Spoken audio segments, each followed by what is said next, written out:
Paul Show, Ramsey Paul Live.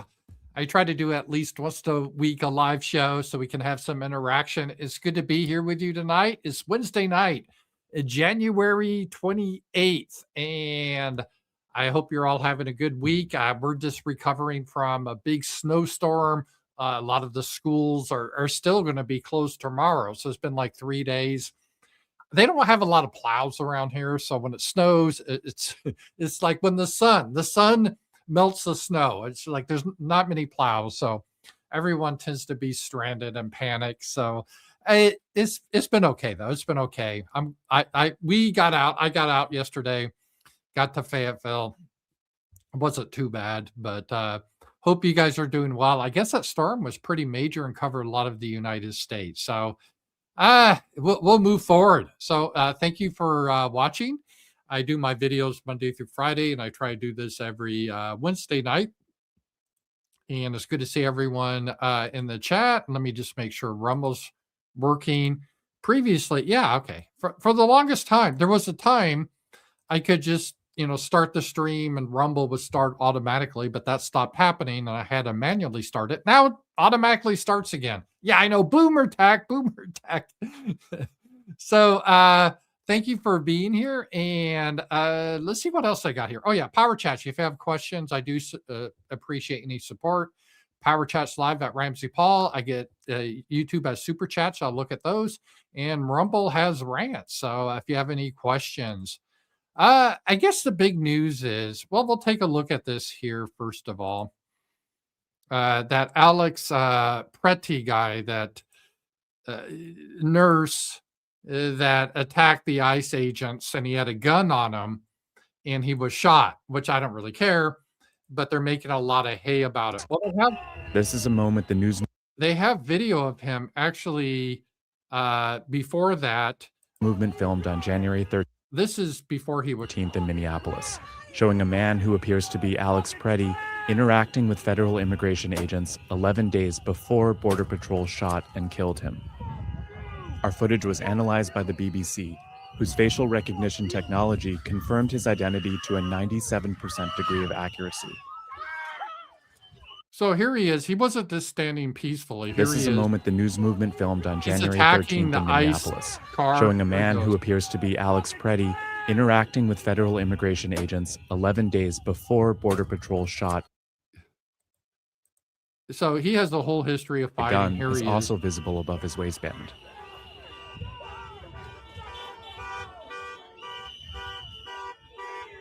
All right. So he wasn't like this little angel nurse just trying to help people. He was a really a crazed man. The whole narrative of him is collapsing. Whatever good that's going to do in Minnesota. But he had a whole history of violence. And again, this was a couple of weeks before he was shot. So I don't really care. I mean, these ICE officers, they have to protect themselves. If he didn't interfere with the ICE officials, he would be alive. But that's not what happened. He actually attacked them. So the problem is, and I did a video about this with Trump, is Trump responded by backing down, basically. He's going to pull out of Minnesota and stop enforcement. He thought he has some deal, but it's very weak. And we need a president in this situation who is strong and focused, because this is a serious matter more than people realize. This is more than just a George Floyd situation, although George Floyd was bad, because after George Floyd, you remember they stopped hiring white people, especially white men. It was crazy. And that was based on a hoax too. He died of a fentanyl overdose. But that started all that insanity. Black Lives Matter was in full gear. And now they're trying to start this. But what we're having here is we're having a state, or at least the people that control the state, that are defying the federal government. And I have to admit, I have mixed views of this, because obviously, if I could go back in time, I would have supported the Confederacy. I think if you join the Union as a state, you have a right to quit the Union. And I still believe that. But in order to do that, Minnesota needs to vote on it and quit the union, and I would be fine for them getting out of the United States. They could join Canada or something, or be their own country. And I wouldn't be opposed to that. I really wouldn't. But as long as they're part of the United States, they have to follow our laws. And that's one thing I give to the South and the Confederacy. They had a dispute with the North. It was a lot more than just about slavery. It's mostly about tariffs, really. But they had a big dispute with the North, and instead of engaging in riots and killing uh, officers and army officials and law enforcement from the North, the Southern states said, "Okay, we're just going to separate. We'll have our own nation. We have nothing against your nation, but we want our own nation." And it was the North that attacked. So the North, in that, the Yankees were the aggressor. And I think the South, and forget about the whole slavery issue, just the concept, are you allowed to break away from the United States? I think you should be. If you join voluntarily, you should be able to leave the Union. If you think about it, our first Civil War was in 1776, because it really wasn't a revolution. We didn't overthrow the England and the king. We separated from Britain. It was very similar to what the South did with the North. In fact, if you read the history of Robert E. Lee and the people that were writing back then, the Southerners, they made that comparison all the time, that, hey, this country was founded by a group of people that said we no longer have common bonds with the motherland, meaning Britain. We have a right to have self-determination, rule ourselves. And that was pretty persuasive. I think that was a good argument. And I haven't changed that. I still think that argument holds water now. And so if Jefferson Davis, he was the first president, or the only president of the Confederacy, that was his argument too, that, it's not un-American. That's how America was formed. So I don't really care if Minnesota wanted to break away and form their little shit lib republic and just flood themselves with Somali scammers. Go for it. I really believe that. Go for it. Have fun. Have fun. Right? We're just wall them off, though. We'll give them no federal aid or no foreign aid. Just keep them all there. Flood a bunch of Somalis in there, and they can have fun. The Somalis wouldn't like it because the piggy bank would dry up. They wouldn't be the money to do their frauds in. But I would be okay with that conceptually. But as long as they're part of the United States, they have to follow the rules of our nation. And in our nation, states do not set immigration policy. The federal government does. That's how it's decided. And how the federal government decides immigration is based on elections. And we had elections. Donald Trump won. And so he gets to set, or the Republicans, the immigration policy. And really, the immigration policy hasn't changed. This is an old policy. I mean, what's the law? This isn't anything new. These people have always been illegal. It's just that Trump is enforcing the law.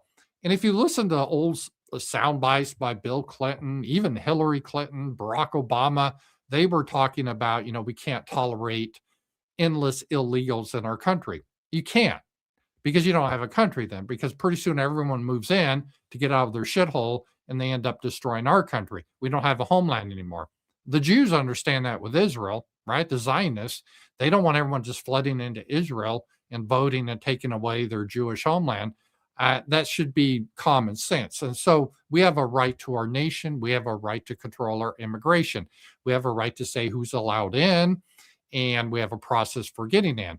And so they're not even, I think we should go after some of those people, revoke that. But they're not even going after those people.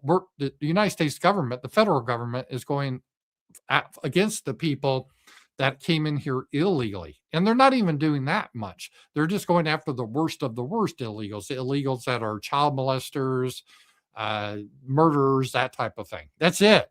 And this is still a bridge too far for Minnesota. And the governor Walz and the mayor and the lieutenant governor, they're actively encouraging really an insurrection against the federal government. And again, oh, there they put federal troops in. Trump's threatening that. Well, the state I lived in the 50s, they sent in federal troops to make sure blacks would go, Negroes would attend a white school. They forced that at gunpoint. So that's been done. I think that was under Eisenhower. So this whole thing is ridiculous. So it's, how do you want to run this country? And if we want to stay together as a country, we can't have the situation where just local states decide to ignore federal law. And again, if they want to ignore the federal law and become their own country, I don't really care. I would actually be for that if Minnesota left, but they don't want that. They want to be part of the union and all the goodies that we have. And if that's the case, then they need to follow our law. And Trump, unfortunately, is not taking this very seriously. He's acting like typical Trump. And I've watched Trump over the years since 2015 or so. So it's been over 10, 11 years. And Trump has always shown himself to be, sadly, mostly a blowhard.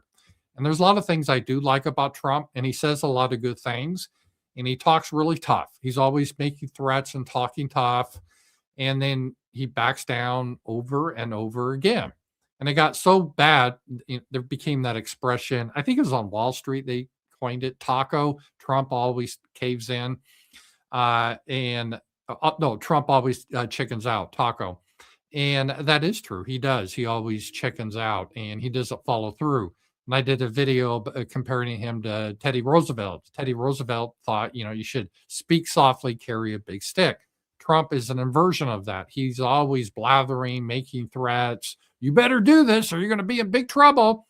But then he really never follows through on that. And so Trump is acting extremely weak, which is not good in this situation. If we had a strong president, the president would be in Minnesota right now with his team and the National Guard or the federal troops. He would have the Insurrection Act. He would go to the people of America and just spell this out like I'm spelling this out to you right now. He would say, fellow Americans, here's what's happening. We have laws in this nation that prevent illegal aliens from living here. And we do that. I think those are good laws because that allows us to be a nation. If we don't have these laws, then everyone will flood this nation and we will no longer have our nation. And we're already in that position already. But this is what it means to have a nation. We are able to control who comes in. And so we have laws on the book that I haven't put in, meaning Trump. I did not put these laws on the book. They've been in here for a long time. We are just starting to enforce them. And this is determined on the federal level. And you guys, we Americans determine this through elections. States do not control immigration policy. And we have a situation here where the governor of Minnesota and the mayor of Minneapolis, and the lieutenant governor are in a direct opposition of the federal government. And it's one thing to say that they're philosophically opposed to it, but hey, we think your policy sucks, federal government. We do not like these laws. We think there should be open borders. Everyone can flood in. That's how we think it should be done.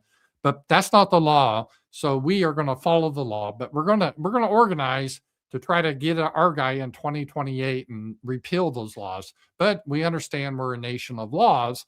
So we understand we're going to follow the president. We don't like these laws, but we're going to follow the law because that's what it means. Otherwise, you just have chaos and anarchy, and that's a horrible situation. You don't want to be in that where everyone starts to have to take the law in their own hands because then you don't really have police or anything like that. If people have grievance against someone, you just take a gun out yourself and kill them. And then you have anarchy, becomes extremely bloody. And it's like, no, we don't live that way. We have a certain way we do things. So that's how Minnesota should be doing this, but they're not doing this. They're in direct violation of the federal law.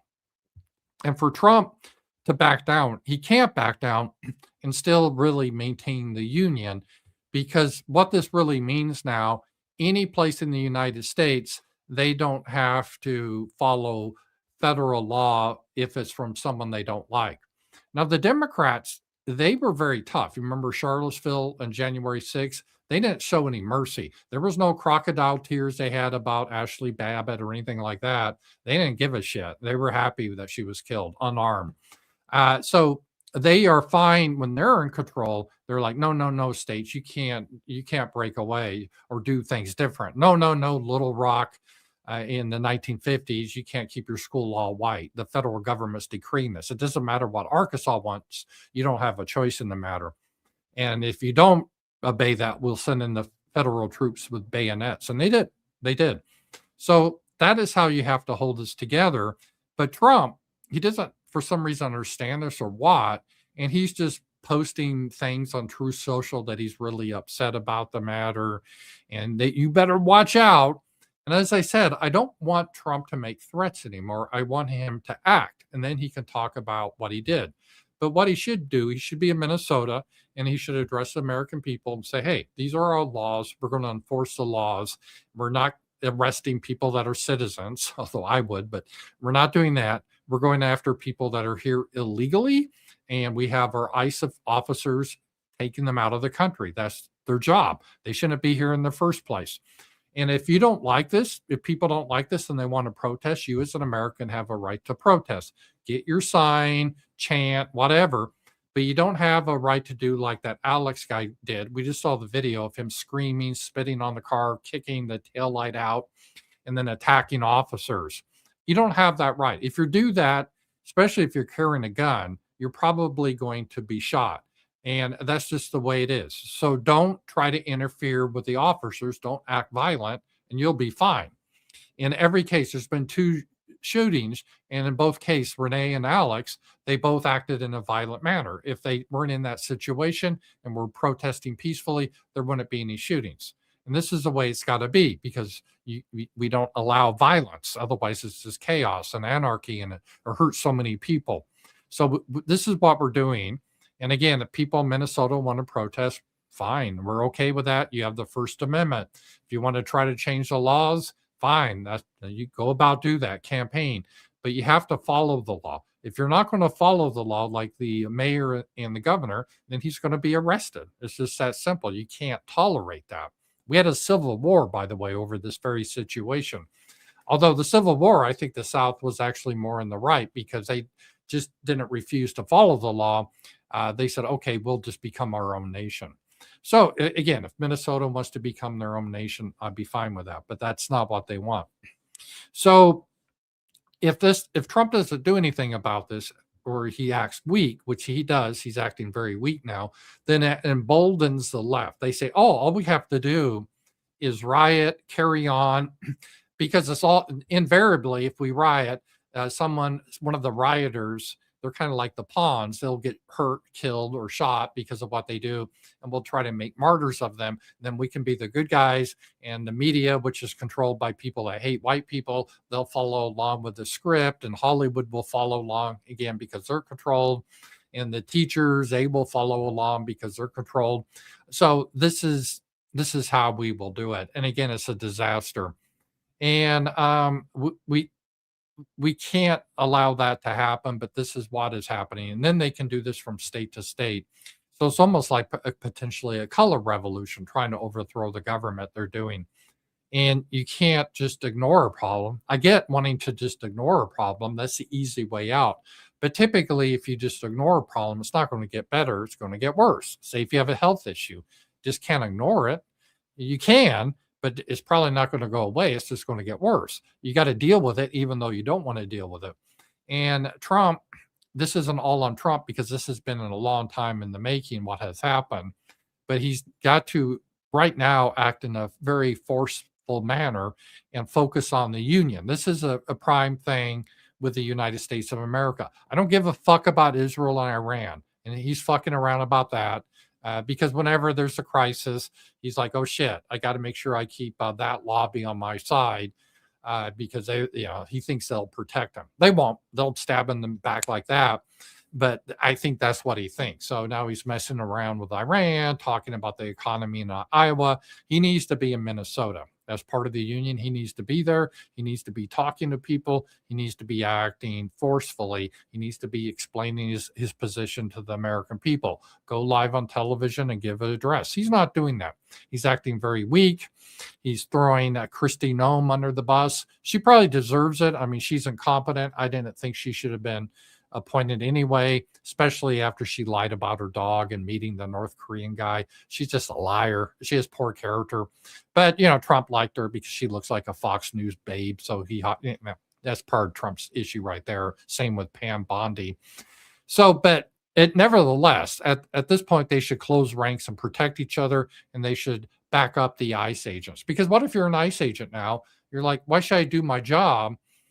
The administration's not going to back me. They're just going to throw me under the bus. So they're not going to do their job. It's similar what happened in a lot of cities after George Floyd. A lot of police departments, they stopped arresting blacks. So crime went through the roof, and there's a lot of people killing each other because you don't want to risk it. And the same thing will happen here unless Trump treats us in a forceful manner. But Trump's typically the way he deals with things, he wants to try to appease, and he thinks he's being a good negotiator, but it really never works. So it's pretty, it's sad what's happening. And some more stuff about, let's take a look about this. The guy they're trying to make the martyr, their nurse, Alex, here it is. I already saw that. Here we go. Let's do this one. I have to get the right tab open. I had 2 tabs open here. Here it is. Yeah. He had Alex Pretty was known to the feds and had a rib broken in, had a rib broken in an anti-ICE protest a week before. We saw some of that. He was very violent. And he was an unemployed communist terrorist whose wife divorced him, and his employer fired him because he was dangerously insane.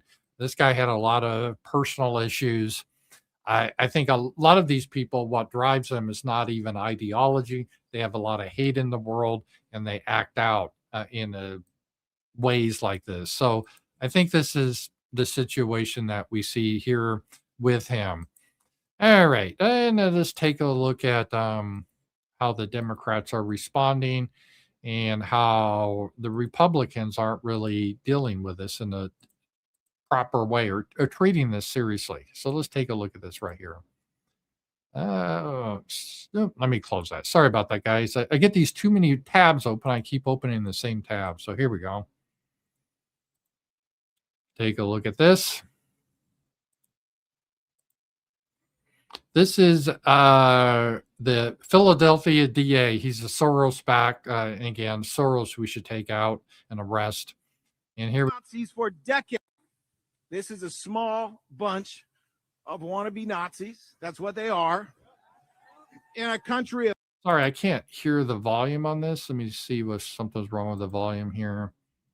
I don't know if you guys can hear it. 350 million. We outnumber them.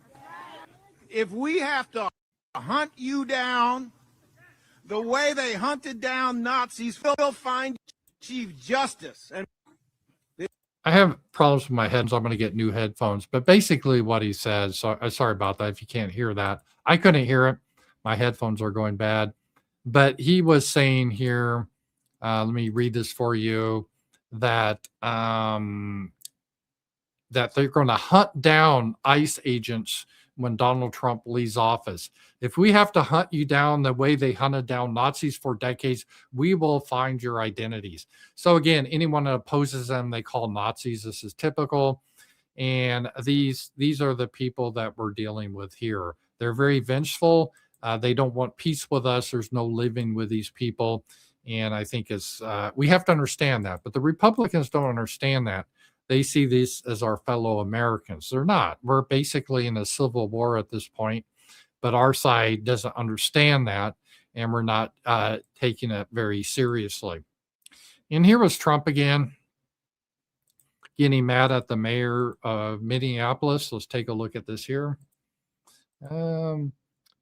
Surprisingly, Mayor Jacob Frey just stated that Minneapolis does not and will not enforce federal immigration laws. Well, he's in violation of the law then.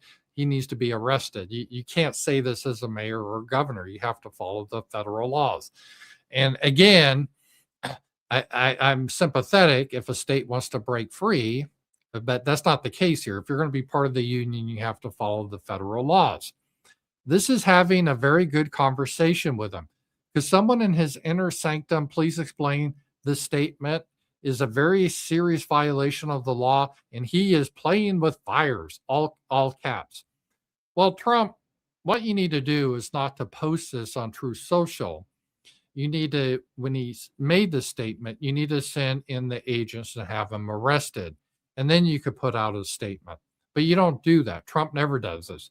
Trump makes all these blowhard statements about they're going to be in, you're playing with fire, you're going to be in serious trouble. And then nothing ever happens. Nothing ever happens. And so I'm tired of these empty threats, but this is where we are. And then here's Trump again about the need to de-escalate. Let's see.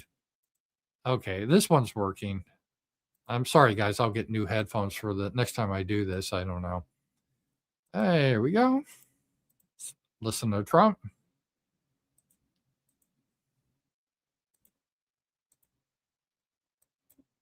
So they had good crime numbers, believe it or not. And that's all working out. You know, we have Tom Homan there now. We put him in there. He's great. And they met with the governor, the mayor, everybody else. And we're going to de-escalate a little bit. But I will. So they had good crime numbers.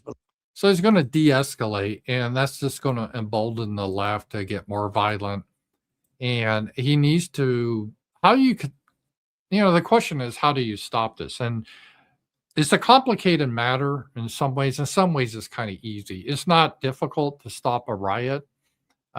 We've had a lot of experience about riots, and how you end riots is that you arrest the leaders, the ringleaders right away and put them in prison for a long time. And that ends it really, really quick. So it's not that difficult to do. And you should be able to pinpoint these people. I mean, the United States government, we have all this high tech. These people were all conspiring in a signal chat, so you know who they are. You can just round them up and put them in prison for conspiracy. If you do that and people see there's real consequences, then the riots end immediately. So that's not tough. But what is tough is just the conservatives for decades, my whole life, haven't treated the threat of the left seriously. They really haven't. They've considered the left just like one of us. Maybe they disagree on economics or healthcare or environment, but I mean, they're still on our side. They're fellow Americans. But the modern left, I mean, that may have been true with the old left, like maybe 50 years ago, but the modern left isn't about that. The modern left is about destroying the United States as we know it. Now, they may keep the name, but they don't want this to be a white country anymore at all. They want to eliminate whites as much as possible. They don't want it to be Christian. They just want to totally destroy it. And that's their mindset. So there's really no compromise or negotiation with these people. How do you negotiate or compromise with people that want to kill you? There's really no room for compromise. But the Republicans, and you see Republicans still have this mindset like Mike Pence.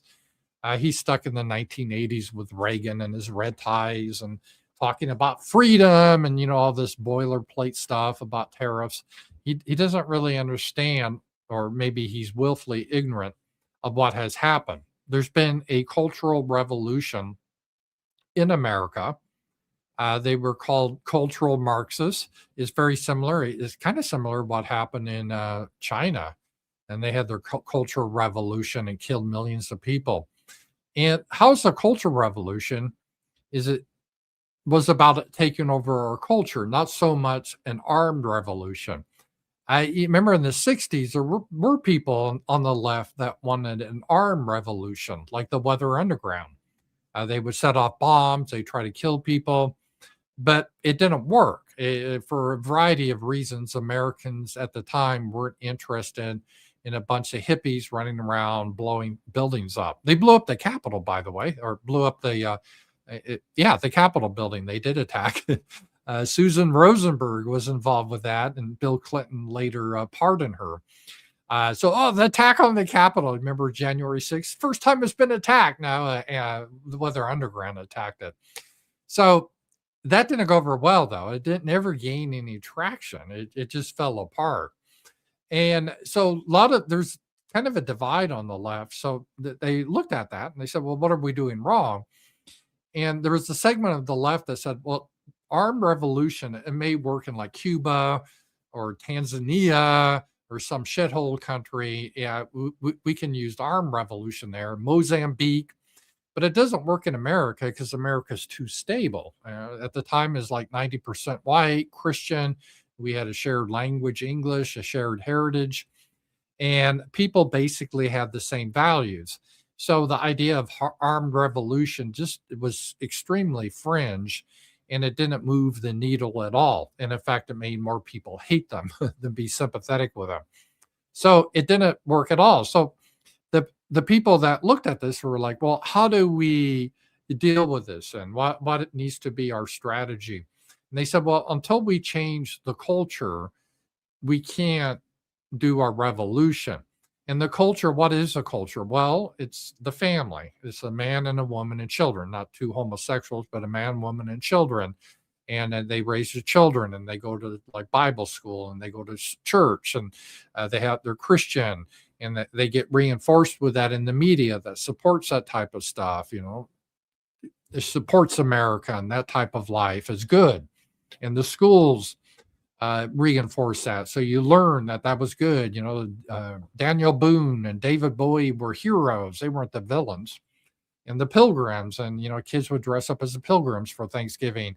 And you'd have your Christmas pageants, and you talk about morality, even if it was basically Christian, and no one had a problem with that. And this is what held the country together. And the cultural Marxists, a lot of them, they came from the Frankfurt School because they were kicked out of Nazi Germany in the 30s. They said, no, what you got to do is not armed revolution. You need to subvert the institutions. The institutions where people have the culture. And people, okay, what are these institutions? And they said, well, the big ones are like entertainment. A lot of people get their cues from entertainment. So we got to control entertainment. And you see they have that now. Totally. We got to control the media, what people see and spin it. They got almost total control. They got total control of the mainstream media. They're mad because they don't have all of the internet. They're working on it. They're working on censoring that. So we get control of that so we can spin the news as we want it. And then the entertainment, we can show, like white guys being bad.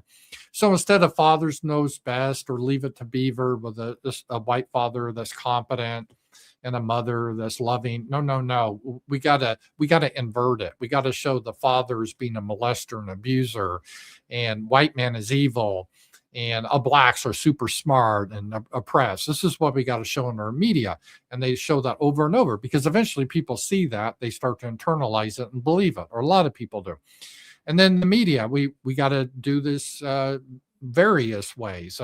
Anything that has to do with white identity, we have to say this: Nazism, white supremacy, evil, but we got to promote other identities. If a black should slaughter a couple of whites, we're going to ignore it as much as possible. Definitely, we're not going to bring up the racial element. If it's the other way around, we're going to hype it. You've seen it. We all have seen it. And so that's how the media works. That's how the entertainment industry works. And then we get at the children. It's very important to get the children. So they put a lot of effort in education and NEA, which is basically a communist union. We need to get teachers that are on board with our view, where we promote things that white people are evil, America was evil because of slavery and the Western expansion. We got a trail of tears. We got to push all of that stuff and push, the made up accomplishment of blacks and all gay, lesbians and all that. And then we need to try to break the family up, push through divorce, ease a divorce, and let's promote homosexuality as a good thing, natural. And they did that. They've been very adamant doing that. So you have the educational system, let's say, promoting LGBTQ and all the textbooks. We got to celebrate it. Tim Walz he formed a gay club for high school boys or something. Tim Walz is a strange character, just put it that way. And then, the media is hyping it. Then the entertainment is hyping it. So this is how you get the culture. So the left's been very good at the culture while the right hasn't really done that much, or they've been put out. And, the right's just happy about debating or something like that. And so we've had this cultural rot happen through our country since I was a kid, really. So it's been a long time now, right? 50, 60 years, this cancer has been in America. And we didn't take it seriously at first because the cancer was small. And okay, it's just a goofy hippies at Columbia University or whatever. You know what I mean? We don't, whatever. It's just kind of funny. And I remember Rush Limbaugh, you just all these wacky leftists at university at Berkeley. You don't take them seriously because they don't have a real impact. But they did have an impact in how they spread. The cancer spread elsewhere. So we have a serious situation now caused by that cancer. So there's a couple issues with what's happened in Minnesota. There's the immediate issue of basically an insurrection that Trump needs to handle forcefully. You have to handle this extremely forcefully. You can't shed tears. You can't have women involved like Pam Bondi or Kristi Noem. You need to have people that are serious. They're saying, I'm not going to put up with this bullshit. And we're taking this seriously. And we will shoot to kill if you attack our officers. And we're not going to shed any tears about it. You need that mindset. Otherwise, you've lost. But that's the short-term fix. So long-term, we have more of a bigger problem is the culture has been so captured by what I call the cultural Marxists, and other people have too. That has been the real issue that we've been fighting in America that we need to combat. And it may seem hopeless, but in some ways we have a lot of advantages because our view, I think, is more natural. It's not natural to hate your own family or your own race or your own people in just nature. That's just not the natural way. It's been through a lot of programming and bullshit we've had by people that hate us. And with the internet, people have been able to see through that, and more people are pushing back hard. And I've talked about that. So in some ways, I'm white pilled. People are really seeing this now, like Elon Musk and others are talking about it. So that's a good thing. But again, they're trying to censor that too. But we need to really, as I said in a previous video, really take back these institutions, or create our own and police our own and keep people out. So if you see someone with a resume on it that has pronouns, throw it in the trash. You don't have to say that's the reason, but do that. And start to hire our own people, take care of our own. That's what the other side does. And we need to operate in that manner. But we really haven't, for the most part, done that. And you see the results of this now. So we got a lot of cultural rot that's not going to be easy to clear out. It's going to take a generation or two to clear that out because it took about a generation to really seep into America. I would say you could say, when did this really start? I think this started, it went back even before World War II, but I think after World War II is when it really started on steroids, again, through the Frankfurt School that came to Columbia University, and they started their cancer throughout America. And it got into Hollywood and the media and all that. And so this is where we are now. And we got to be able to identify that and understand what the solution is for that. And Trump doesn't, I don't think he's a person to understand that, or he doesn't, he's just not the man for that. I don't know if it's his age or whatever, but he just thinks very short term. What can he do short term? And that is what's happening there. All right, let's see here. And so we shouldn't be de-escalating. We should be escalating. But Trump wants to de-escalate, and that's not going to work. You think he would have learned from his first term in office what happens, but anyway, he hasn't. This guy had a good post. Libs are still processing that their fake moralizing and name calling no longer affects anyone who's truly on the right. This is a white pill. I'm seeing a lot of people are becoming more hardened and understand what we need to do, meaning we're not going to play along with the left's victim mentality that they like to do. Like, oh, your ICE agent killed this poor nurse, so that means we can't have border laws anymore. It's the same playbook they did in, the beach baby refugee. Oh, it's so sad this refugee child died. So Europe can't have nations anymore. We got to flood them with Muslims. Yeah, or whatever. It's a variation a lot of Jewish groups do with the Holocaust. Or, oh, because of this, we're special. We got to overcome that. We got to overcome that and say we don't care about that. And that's why I said I don't really care about Renee. I don't care about Alex. They got themselves in the situation. I don't really give a fuck. It's not a tragedy.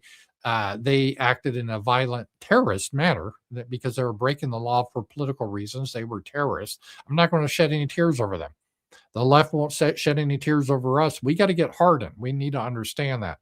But unfortunately, we do have people on the so-called right, like Mike Pence. Oh, this is a tragedy, right? So we're going to keep losing with those guys. They're like beautiful losers. They're, oh, my principles, we're going to lose, but I have my principles. Then you have people like Ted Cruz, a serious situation in Minnesota. He's too busy worried about Israel. And Israel, he's thinking, we need to censor Americans not to criticize Israel. That's what Ted Cruz is worried about. So we got a lot of problems on the so-called right. We got people like Lindsey Graham and Ted Cruz. I don't give a fuck about America. They're, in my opinion, foreign agents. If I had the power, I would arrest them and put them on trial for treason. I mean, they're working for a foreign country. I don't know what else can you say about it. That should not be tolerated. That should be illegal. Benedict Arnold type. I mean, you work for the British. We didn't tolerate. I don't know why we're tolerating this with our politicians. That shouldn't happen. And we need people that are stronger. Nothing they can say, no slander so vile that we give a shit what they all think. We're immune to the outrage. We need to get that way. That's the point we need to get. Sadly, not everyone is there, but this is where we are. All right.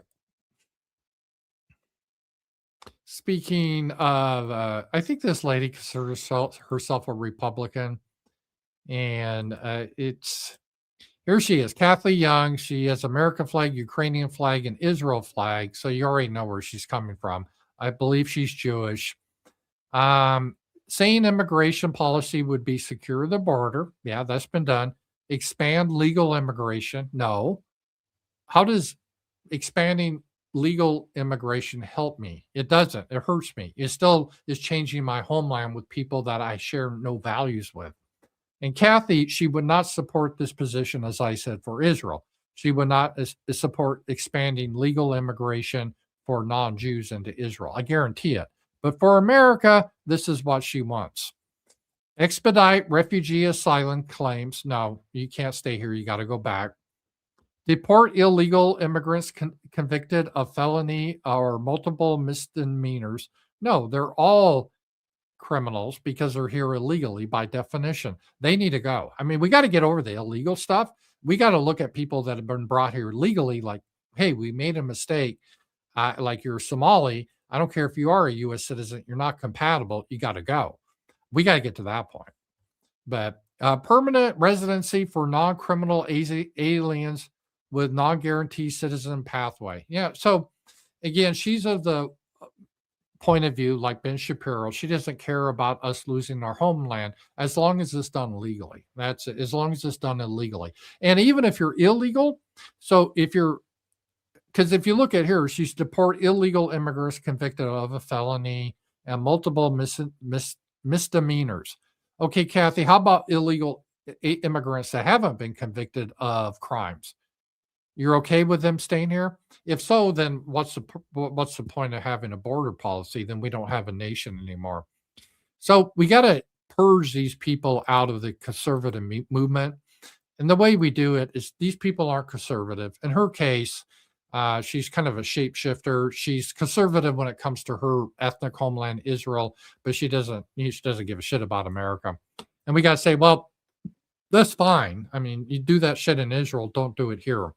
I don't consider that conservative, whatever that means. To conserve is to keep our homeland and our people. If we lose that, everything else doesn't really matter. It's just really crazy.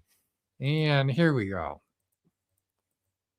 And then we had an issue of some more victimhood play. Let's listen to this clip. This has to do with Omar. She had some water thrown on her or something, a big outrage. So let me just take a look here. Everything. And thank you guys all for being here. Oh, we got a super chat. Thank that. I really do appreciate that. Funky dance. Dancing in Constantinople. Irish dance. Good workout. Yeah. I did a funky dance. I did do that when Trump won, I think, and is still up there. So thank you for that. I like my funky dances. Thank you for the super chat. That was kind of you. All right. And let's see if I got any power chats. I don't. Let me look at Rumble. Just want to make sure I'm caught up. All right. Let's look at what supposedly happened to Omar here.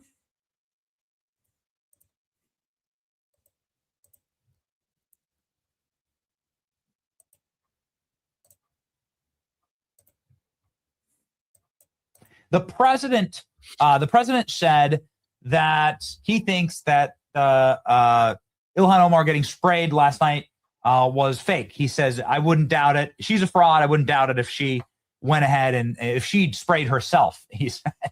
Well, it's the big thing. This is the problem, by the way, when you have a victim culture, you get people, there's an incentive to be the victim because in a weird way, they think this is horrible logic, but they think because I'm a victim, then I can do whatever I want. And we got to determine policy based on a sad story.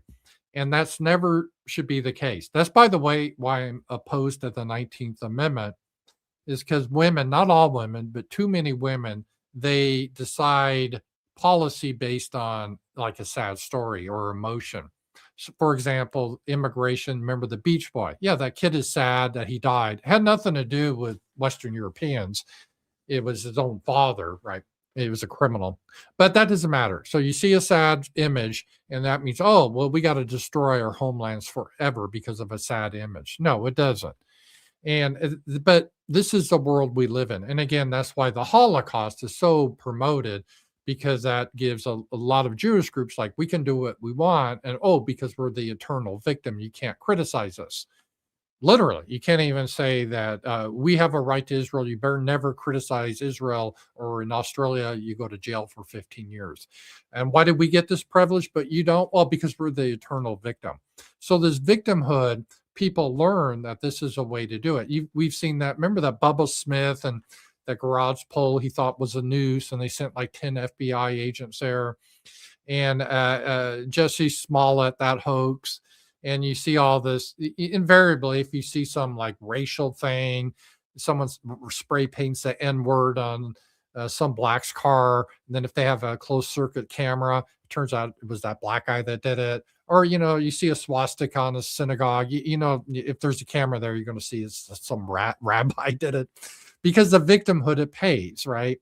So that's our culture. We need to get to the culture that, yes, sad if you're a victim, but that doesn't change policy one way or the other, right?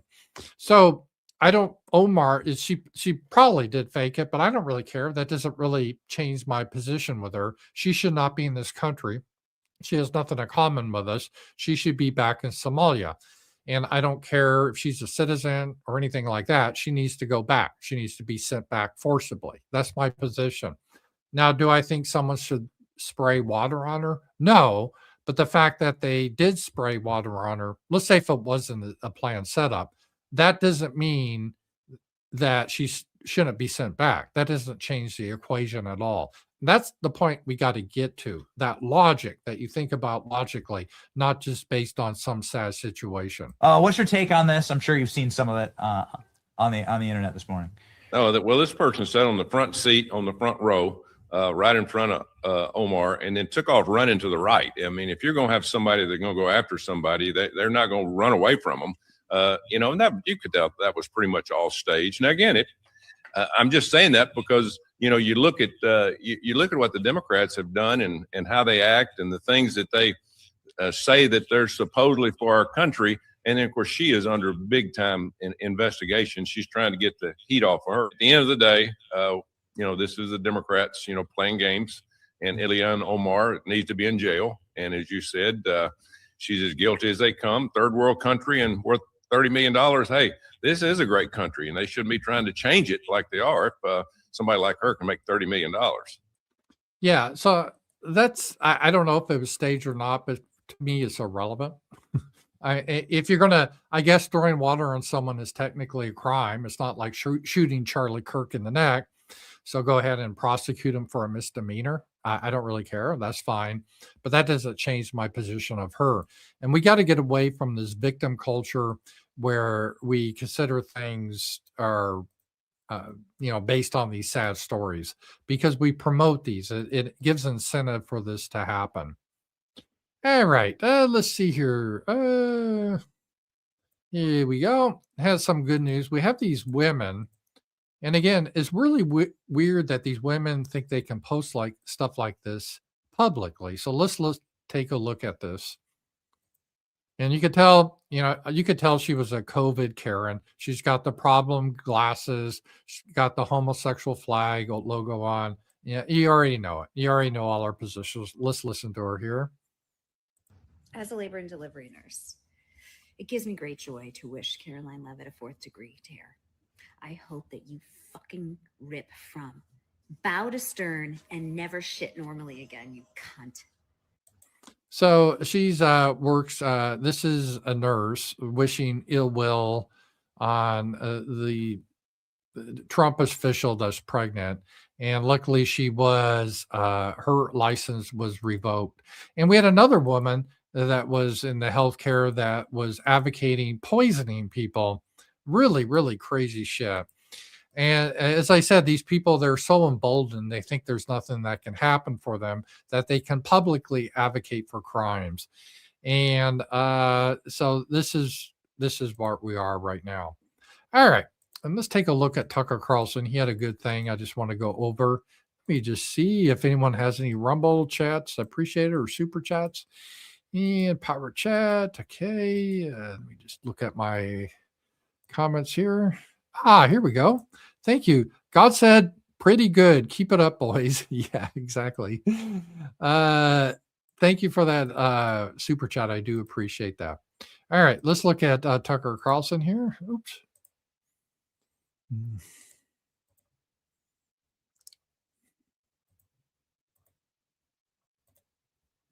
Humiliate and well, the whole point is to humiliate and degrade the indigenous population of the British Isles, the white population. Oh, is it a super chat I missed? Oh.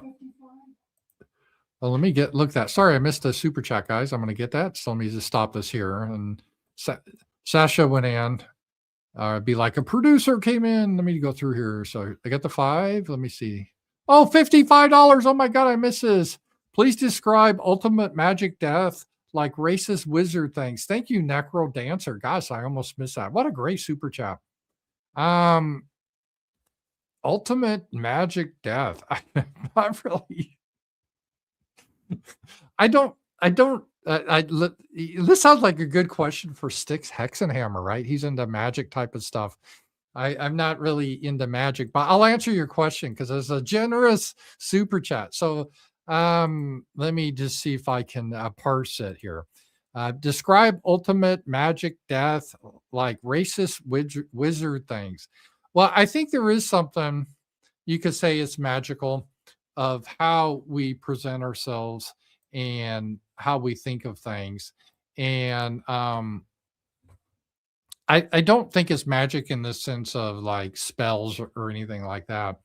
But there is a way that if we tell the truth or do right and risk the consequences, you will see magical things happening.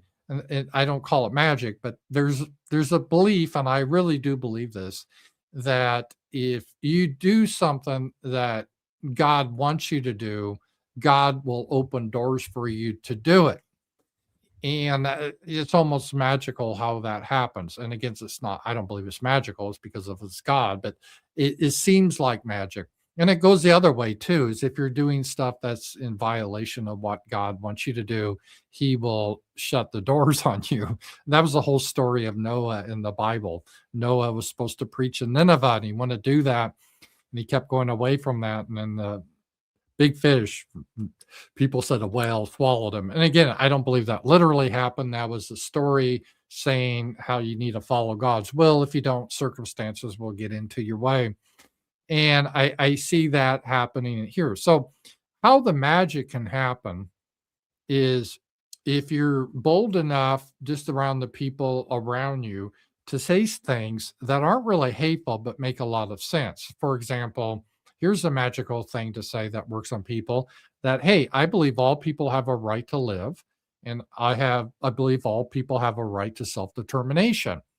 And most people, unless they're totally whacked out, they're going to agree with that. They probably won't know what self-determination means, so you have to explain that a little bit. When they ask that, what you say, oh, well, self-determination's like Jews have it in Israel. That means they have a land for the Jewish people.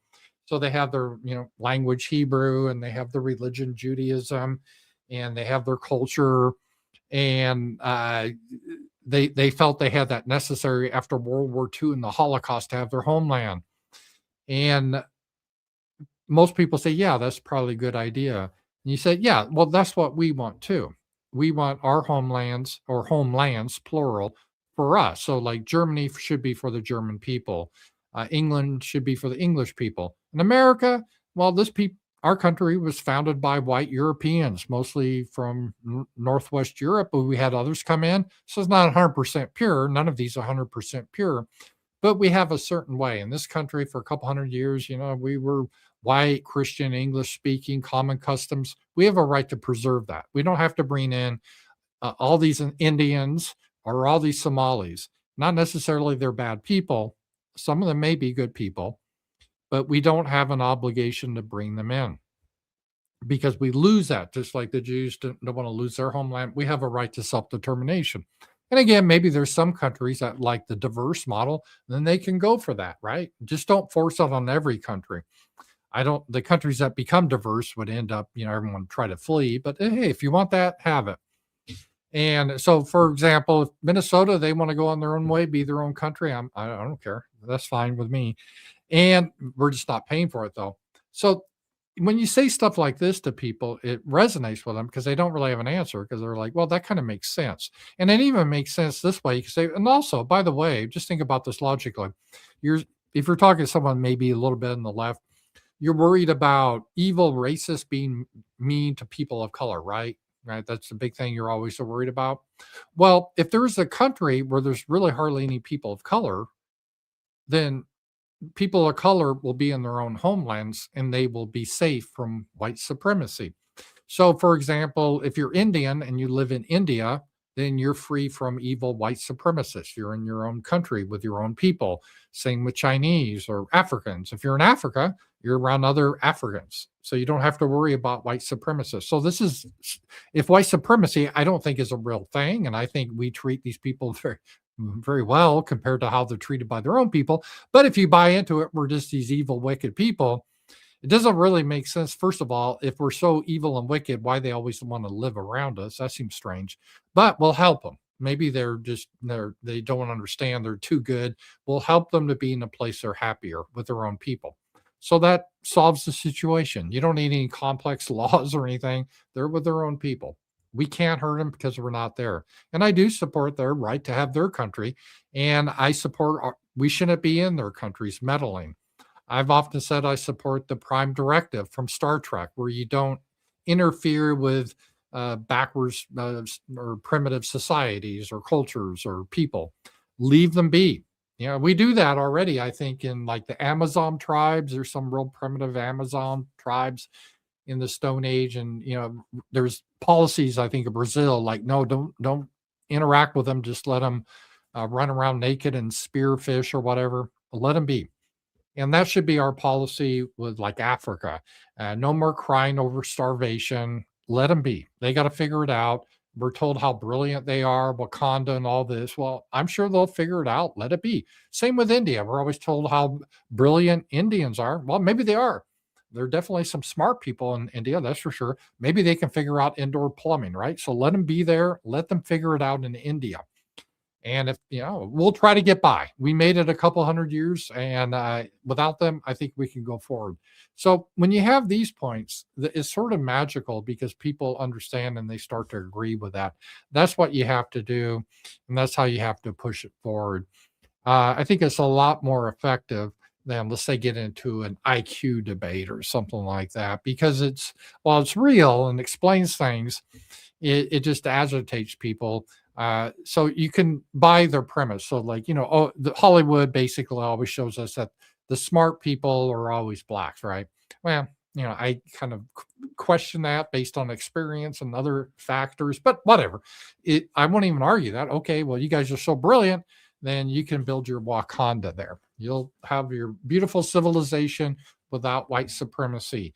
God bless you.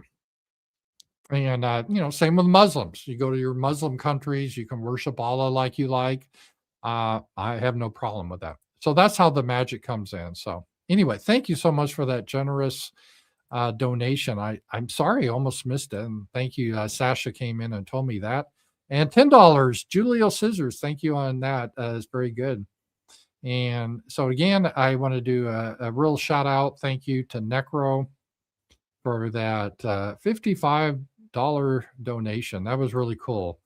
So that's the wizard. That's the magic, and the wizard thing is to do right, tell the truth, and I think that helps a lot. All right, let's get back to the Tucker Carlson here.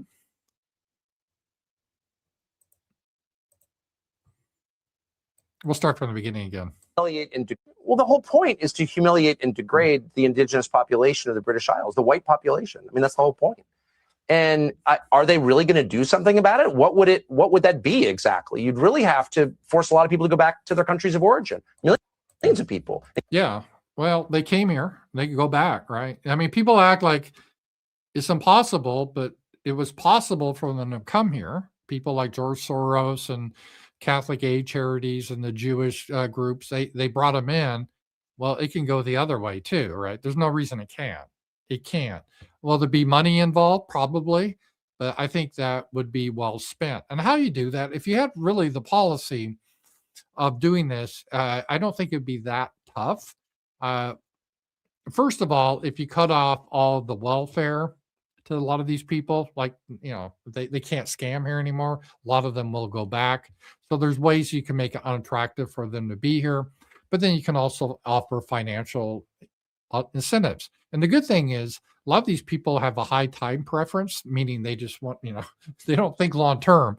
So you go, hey, I know you like America, but how about these Jordan sneakers? These Jordan sneakers will give you a new pair if you go back to your homeland. And yeah, they'd probably take it. You need to do it really soon. And are they actually willing to do that? I don't know. But these are existential questions that we have been browbeat into ignoring for decades. But the question is, like, is Ireland Ireland? If it's majority non-Irish? Oh, shut up. They're Irish. No, they're actually not Irish. Right. And Tucker Carlson, I know a lot of people have troubles with him. And in many ways, my heart is warm because, I've been doing this a long time. And I hope on some level I had an impact on some things. And I think, marginally, because how the world works is you may not know it, but you influence someone and they have more influence than you and they influence people. There's kind of a chain reaction, the butterfly effect. That worked with me. Like, I was influenced by Joe Sobran from National Review, and I never met him. He never knew me. He died a long time ago, but he influenced me. Then I hope I can influence some people that may be influenced like Tucker Carlson. So they're saying a lot of my rhetoric here that is key, and not just mine. Other people have said that too. So it makes me happy. This is a fundamental thing, and I've said this a million times. It should be obvious, but if you replace the Irish with Haitians, is it still Ireland? Well, you could still call it Ireland, but it's no longer Ireland. I've used it with the Japanese or Israel. Let's say you got rid of all the Jews in Israel, shipped them off somewhere, and filled it with Chinese. Is it still Israel? Well, not really. That's the key thing people have to understand. But neocons can't understand that, right?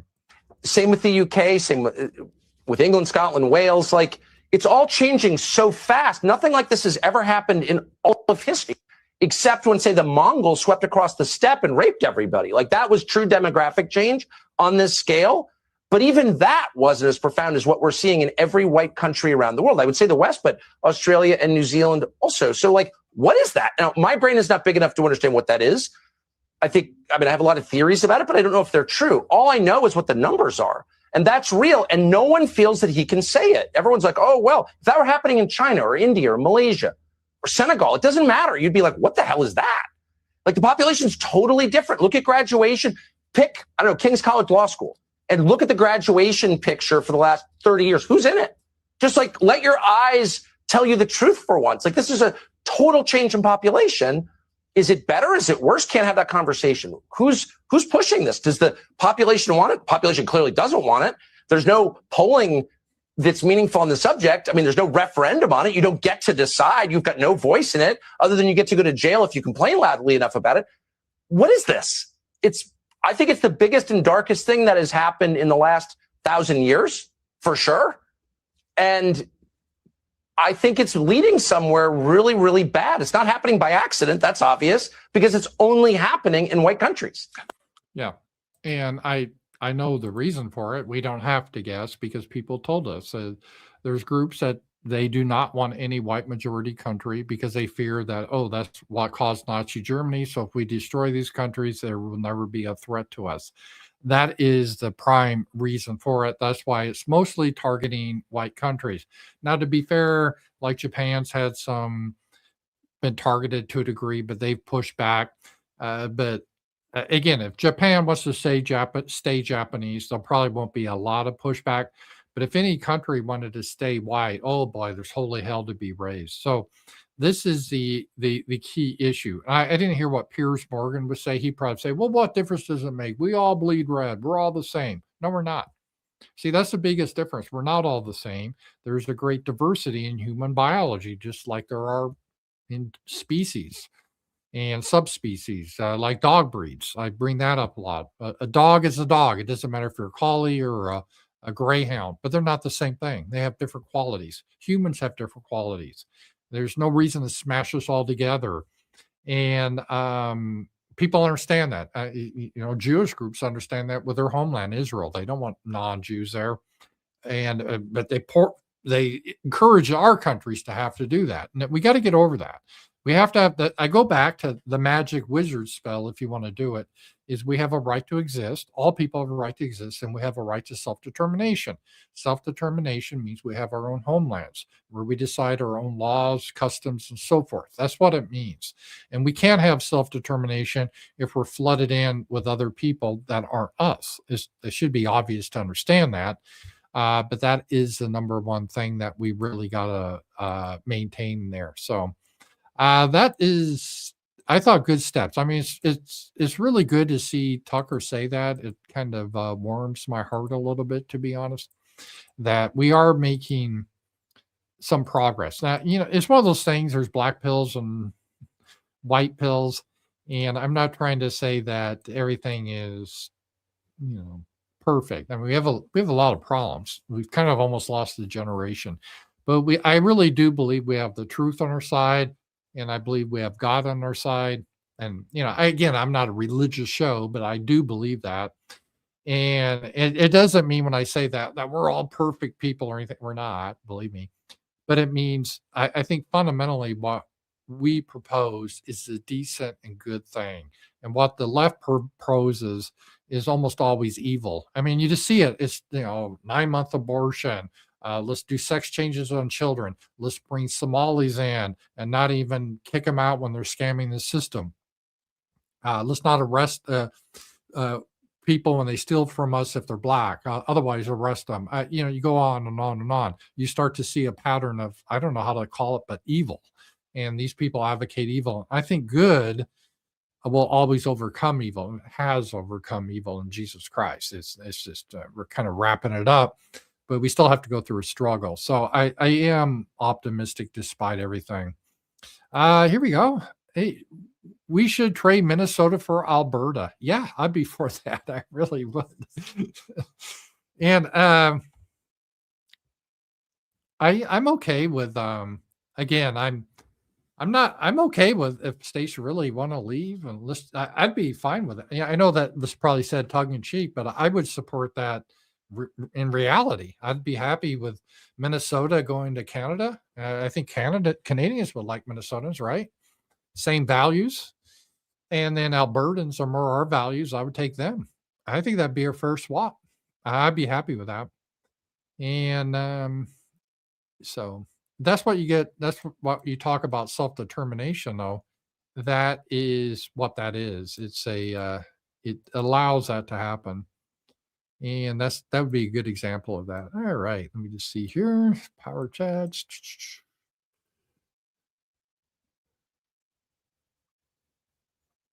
All right. That is good. All right. Well, it's been over an hour. It's been a fun show. Thank you so much. And thank you for your support. And as a reminder, I'm starting to load a lot of my old videos I did years ago up on Substack. I had to take a lot. Some of them I miss still. I don't have. It really pisses me off. But when YouTube was going through their mass censorship, I had to delete a lot of old videos. And, but a lot of them I still have, and I'm loading them back up to Substack. So feel free, follow me on Substack as a subscriber. You get access to all of them, and you can follow me for free on Substack and get access to some too. So do that. And if they're not too big, I'll put them up on X. But some videos are too big. Like I had a video of it's fascinating. Is the interview I did with Tina Veek and me with Nick Fuentes. That was before Nick Fuentes got really big and huge. So it's kind of fun to look back at someone before they got big and listen to it. So that's up on my Substack. I think that's a good interview. And I put up a video also on my Substack and also X about when Ron Paul, David Horowitz called Ron Paul, this was years ago, a vicious anti-Semite. And what Ron Paul, because Ron Paul's like the sweetest guy you can imagine. Why he was called a vicious anti-Semite was because Ron Paul wanted to end foreign aid to all countries, not just Israel, all countries. But because it included Israel, he was a vicious anti-Semite. So I had a little bit of fun with that. And so check that video out too. That was fun. So I'm going to keep putting those up. And I'm also going to still do some roundtables on my Substack for you Substack supporters. Dave, a good real life friend of mine, gave a suggestion. Every week is probably too much, but let's maybe once a month have a get together. And I'm going to do that. So like monthly, we'll have like a roundtable. I'll start those up again. And otherwise, I'll be back tomorrow with a video. Thanks a lot, guys. It's been a lot of fun. And I will talk to you guys later. Bye-bye.